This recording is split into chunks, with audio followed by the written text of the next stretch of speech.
Hello and welcome to the transcription explanation of this design. It was done using Loren Sherman's script, which uses a combination of dots and lines on these 4 different stems to make our consonants.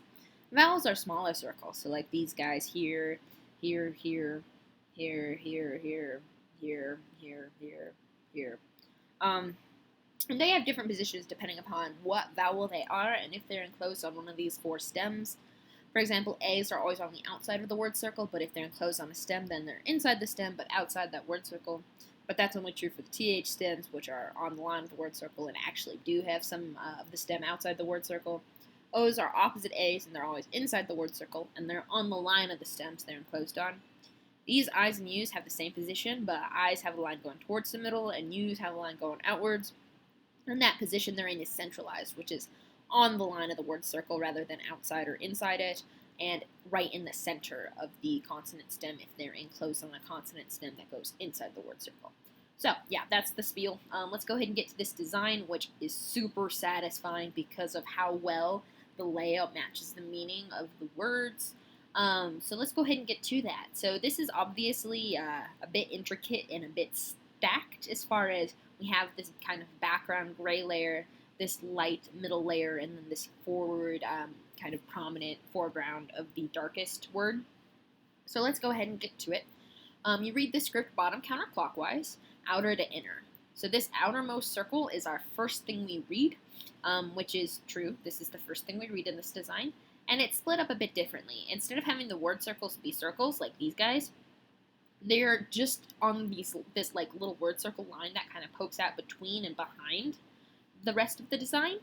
So this little word circle line, which starts here for this word, and then here for this word, here for this word, has letters on it really directly like what this stem shows. I'm just going to point it out. So here we have a circle on the line of the word circle, and it's little, so it's a vowel, and it's got a line going towards the middle. So that makes it an I. And then we have this N. It's bigger than the I, and it's inside the word circle, but it also only has one line on it. So it's an N because it's this shape with one line on it. So in. Then we continue around. Here we have the next word here. TH is on the line of the word circle with no modifiers, so there's no lines or dots on this. So TH and then an E, little circle, on the line of the word circle. So like that. And then we have this kind of intricate dealio right here. Shallow divot here with 1, 2, 3 lines on it is an S. There's 3 lines, shallow divot. Then we have this vowel consonant team. It is a PA because A is always outside the word circle, but P's are inside the word circle, so things get complicated. But P's have 2 lines. So P has 2 lines, PA, then another S, E, and this word is space. And I know you spell space with a C, but in the script, you only use the letter C if it's a proper noun or like an acronym or something, where it matters that it's the letter C and it's not just a C that goes S.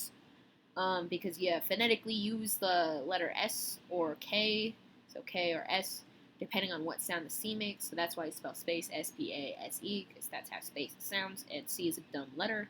So S-P-A-S-E is how you spell space. And then we have this word, B, E, T, shallow divot, no modifiers. Oh, and B is a deep divot, no modifiers. T, W has 2 lines, 1, 2 ending on it, and it's the same shape as a T. So T-W. Here's that W. E right in that middle of that stem, so like that. E on the line of the word circle, and then an N just like this N here. So between B, E, T, W, E, E, N.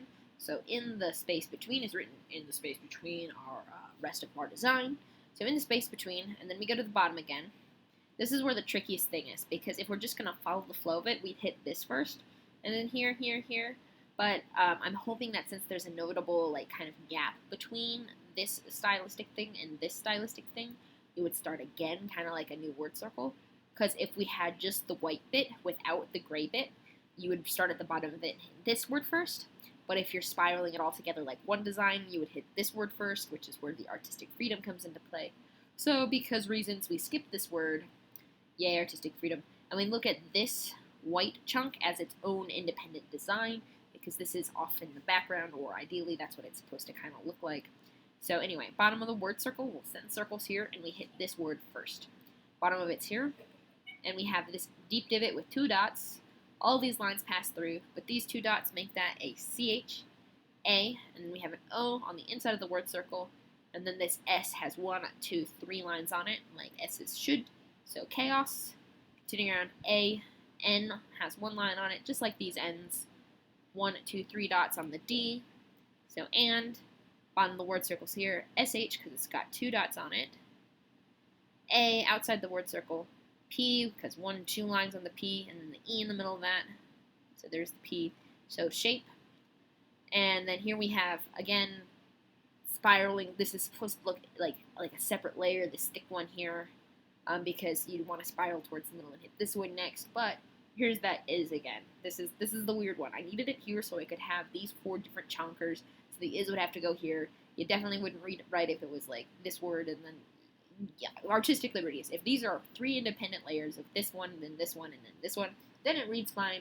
But if they're read as one big spiral, then they are not read fine, but whatever. Anyway, artistic liberties. So is, I, S.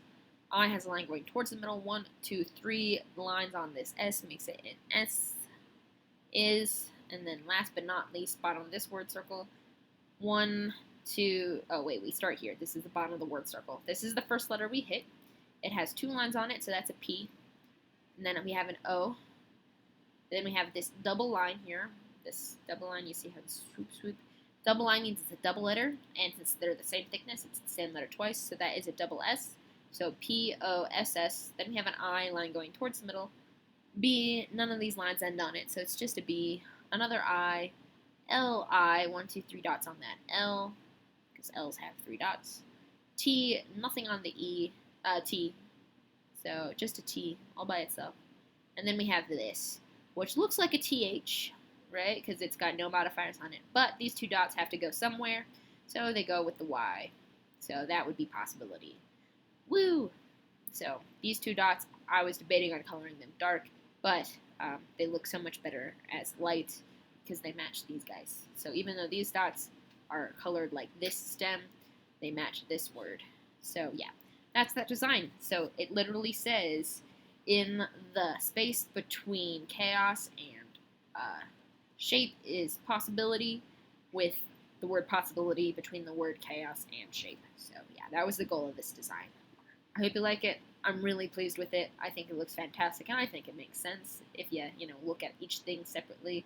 Like this by itself would, in the correct word order, say in the space between, and this white chunk, if you look at it by itself, says chaos, and shape is, and then this by itself says possibilities. So yeah, good enough for me. Woo!